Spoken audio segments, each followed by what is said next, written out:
नमस्कार दोस्तों, political science discourses weekly इस प्रथम श्रृंखला के छठे अंक में आपका बहुत बहुत स्वागत है। मैं आपके साथ परविंदर सिंह और आज हम 20 क्वेश्चंस को सोल्व करेंगे जो जनरल नॉलेज और पॉलिटिकल साइंस के आईआर से संबंधित हैं।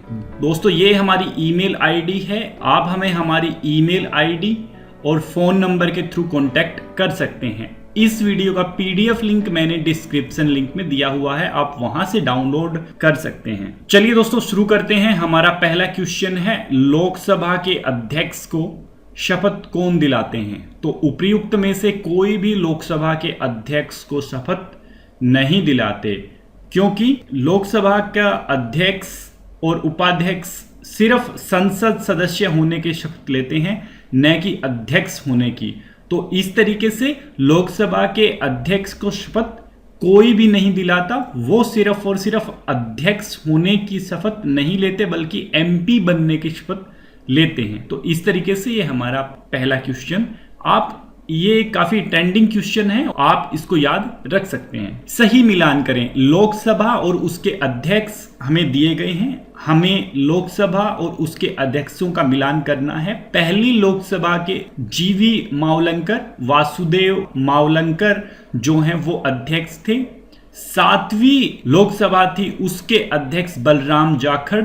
13वीं के बालयोगी और 14वीं के सोमनाथ चटर्जी। तो इस तरीके से हमारा तीसरा ऑप्शन बिल्कुल ठीक है। और क्योंकि काफी बार अभी 17वीं लोकसभा चल रही है और 17वीं लोकसभा के अध्यक्ष कौन है?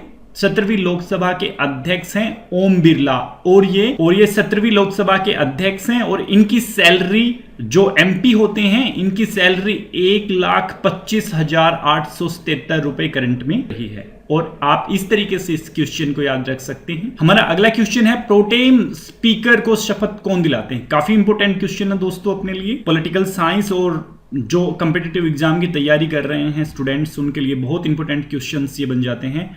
प्रोटेम स्पीकर को राष्ट्रपति शपथ दिलाती हैं। प्रोटेम स्पीकर और लोकसभा के अध्यक्ष यानी कि स्पीकर। प्रोटेम स्पीकर वो स्पीकर होते हैं जो लोकसभा बनने के बाद जो उसकी कार्यवाही को चलाते हैं, और उसके बाद में प्रोटेम स्पीकर का स्थान लेते हैं स्पीकर। और उनको शपथ कोई नहीं दिलाते, लेकिन प्रोटेम स्पीकर को राष्ट्रपति शपथ दिलाते हैं। 17वीं लोकसभा में विपक्ष के नेता हैं।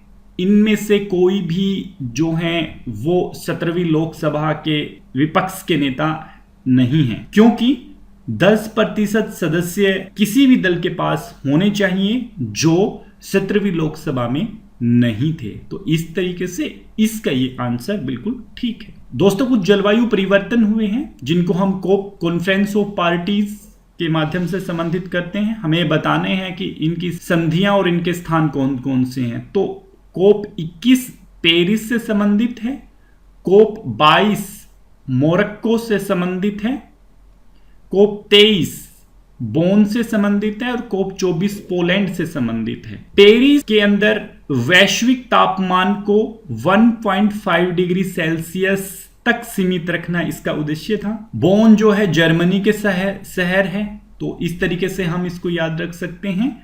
और पोलैंड जो कोटोवाइस जो सम्मेलन हुआ है कोटोवाइस में, तो इस तरीके से हम इसको याद रख सकते हैं। और एक क्वेश्चन काफी इससे इंपॉर्टेंट बन जाता है कि कोप 25 कहां होने वाली है?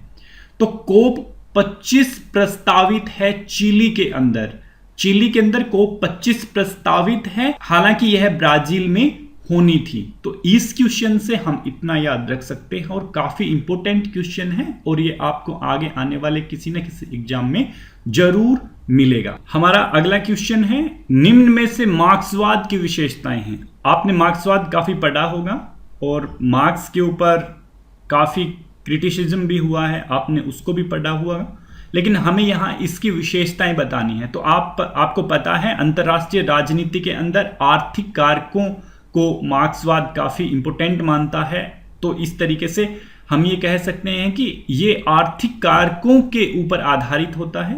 वर्ग मूल इकाई है। इन्होंने कहा कि राज्य कुछ नहीं होता, स्टेटलेस सोसाइटी की बात करते हैं, और वर्ग जो है वो ही मूल इकाई है। मार्क्सवाद समतामूलक यानी कि समानता, शोषण रहित, शोषण ना हो, विश्व का निर्माण करना चाहते हैं, इसलिए ये सभी इसकी विशेषताएं हैं। हम इस क्वेश्चन से इतना याद रख सकते हैं। विश्व व्यवस्था सिद्धांत इमैनुअल वॉलस्टाइन ने अर्ध परिधि की विशेषताएं बताई हैं। अर्ध परिधि की विशेषताओं में से एक विशेषता ये बताई है कि अधिनायकतावादी सरकारें वहां होती हैं।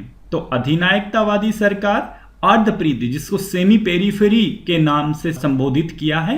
एक्चुअली वॉलस्टाइन ने पूरी दुनिया को पढ़ने के लिए विश्व को 3 हिस्सों में बांटा। एक को इन्होंने कोर कहा, दूसरे को इन्होंने सेमी पेरिफेरी कहा, और तीसरे को पेरिफेरी के देश कहा। इसको हमें हिंदी में कोर के देश, इसको हम सेमी पेरिफेरी मतलब अर्ध परिधि के देश और परिधि के देश के नाम से इस तरीके से हम इसको संबोधित करते हैं। तो अधिनायकतावाद किसकी एक विशेषता है? सेमी पेरिफेरी यानी कि अर्ध परिधि के देशों। साम्राज्यवाद को सकारात्मक मानते हुए पूंजीवाद के विकास में सहायक माना। साम्राज्यवाद को सकारात्मक मानते हुए पूंजीवाद के विकास में सहायक माना है लेनिन ने। आपको पता है इनकी पुस्तक का नाम है imperialism the highest stage of capitalism. तो इन्होंने कहा है कि जो पूंजीवाद जो फैला है उसमें साम्राज्यवाद की बहुत भूमिका है, इसलिए इन्होंने कहा कि पूंजीवाद के विकास में साम्राज्यवाद ने काफी सकारात्मक भूमिकाएं निभाई हैं। हमारा अगला क्वेश्चन है, अल्फ्रेड सेवी ने तीसरी दुनिया शब्द का इस्तेमाल। पीछे क्वेश्चंस में बताया था आपको कि अल्फ्रेड सेवी ने पहली बार तीसरी दुनिया शब्द का प्रयोग किया। इन्होंने किसको पूंजीवाद के विकास में सहायक माना? इन्होंने पूंजीवाद के विकास में उपनिवेशवाद को सहायक माना, और इन्होंने कहा कि उपनिवेशवाद के बाद ही पूंजीवाद बढ़ा है। हमारा नेक्स्ट क्वेश्चन है, यह कथन किसका है? साम्राज्यवाद सहमति के द्वारा कायम रहता है। यह क्वेश्चन, इस क्वेश्चन का ठीक आंसर है एंड्रयू लिंकलेटर, और एंड्रयू लिंकलेटर ने ही कहा था कि साम्राज्यवाद सहमति के द्वारा कायम होता है, इसलिए ये ऑप्शन बिल्कुल ठीक है। और इनकी बुक का नाम है beyond realism and Marxism 1989, man and citizen in the theory of IR 1982, internationalism in the modern world 1991। तो इस तरीके से हम इसको याद रख सकते हैं। रॉबर्ट कॉक्स ने जो अप्रोचेस दी वर्ल्ड ऑर्डर, इनकी बुक का नाम भी है approaches to world order 1996, international political economy 1995। दोस्तों मैं आपको एक बात बताता हूं थोड़ा सा बीच में रुक के, कि जो ये क्वेश्चंस का फॉर्मेट होता है, ये जरूरी नहीं कि ऐसे का ऐसे क्वेश्चन आपके वहां आए, लेकिन आप ये जो जितने भी आपके सामने नेम आते हैं, जो क्वेश्चंस का फॉर्मेट होता है, मैं अलग तरीके से क्वेश्चन को बनाता हूं। कोई जरूरी नहीं कि वो ही क्वेश्चन रिपीट हो, लेकिन ये जरूरी है कि ये जो आपके सामने जो टर्मिनोलॉजी आपके सामने आई है, इसको आप अच्छे से जान लें। जैसे ये क्वेश्चन था कि यह कथन किसका है? साम्राज्यवाद सहमति के द्वारा कायम होता है। ऊपर वाला जो क्वेश्चन था उसमें अलग अलग विचारकों ने बात की कि साम्राज्यवाद कैसे फैला है। तो आप इन सभी को अपनी जो आप किताब पढ़ रहे हैं इसके अंदर जाकर के ये देख सकते हैं कि इस क्वेश्चन का फॉर्मेट किस तरीके से था। हमारा अगला क्वेश्चन है, सामाजिक रचनावाद नहीं मानता। सामाजिक रचनावाद जो है वो अराजकता को नहीं मानता और सामाजिक संबंधों, सामाजिक भावों और सामाजिक संघर्षों को ये मानता है। विचार सभी प्रकार से गंभीर है, यह मान्यता है।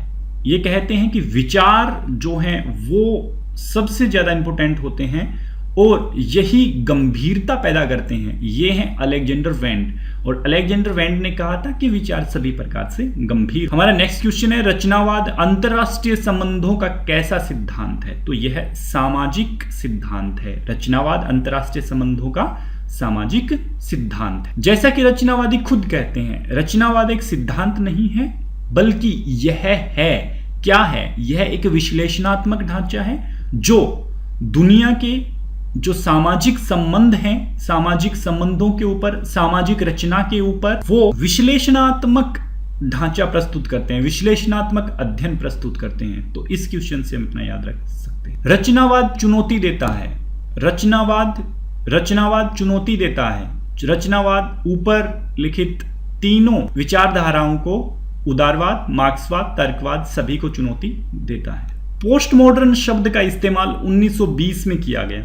यह शब्द किसके द्वारा प्रयोग में लाया गया? यह है अर्नोल्ड टोयनबी।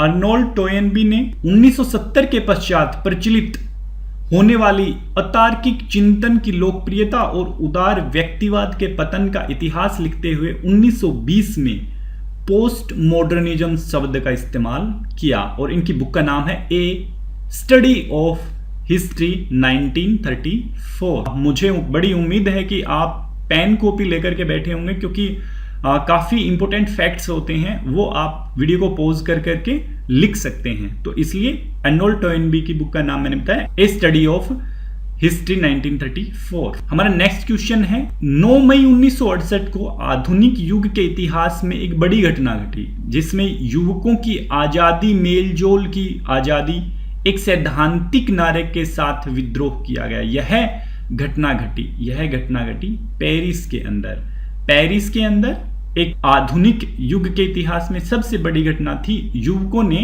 अपनी आज़ादी के मेलजोल प्रोग्राम चलाया था और उन्होंने एक सैद्धांतिक नारा प्रयोग किया जो था युवकों की आज़ादी, मेलजोल की आज़ादी। तो इस तरीके से ये पेरिस के अंदर 1968 के अंदर जो है घटना घटी है। किसने कहा कि ज्ञान ही शक्ति है?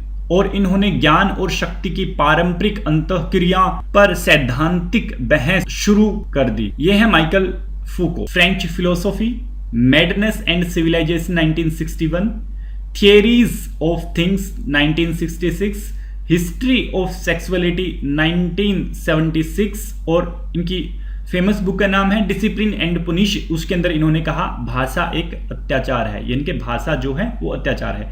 जोक दरिदा से संबंधित अगला क्वेश्चन है और जोक दरिदा जो है उत्तर संरचनावादी विचारक है और इनकी बुक का नाम है ऑन ग्रामेटोलॉजी। हमारा अगला क्वेश्चन है विरचना सिद्धांत से संबंधित है और विरचना डिकंस्ट्रक्शन थियरी जो है जोक दरिदा से संबंधित है। जोक दरिदा ने टेक्सचुअल स्ट्रेटजी नामक पुस्तक लिखी है और इन्होंने कहा कि संसार एक पुस्तक की भांति है। हमारा लास्ट क्वेश्चन है उत्तर आधुनिकतावाद की मूल समस्या क्या है? उत्तर आधुनिकतावाद की मूल समस्या यह अतीत की पुनः उपस्थिति दर्ज कराना चाहते हैं और ये अतीत की पुनः उपस्थिति चाहते हैं। तो इस तरीके से हम याद रख सकते हैं इन क्वेश्चंस को। काफी इंपॉर्टेंट क्वेश्चंस हमने सोल्व किए। मैं आपको फिर से कहता हूं, आज का दौर सब्जेक्टिव के साथ ऑब्जेक्टिव है।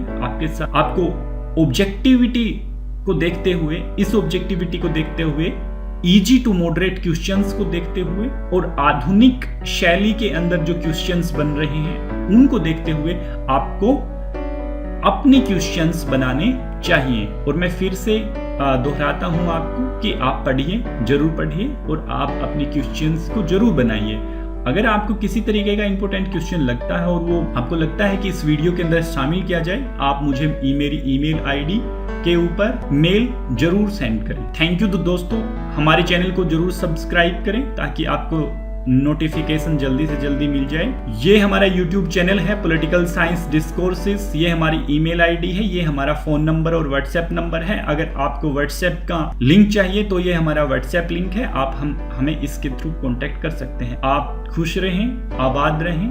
जय हिंद, जय भारत, धन्यवाद।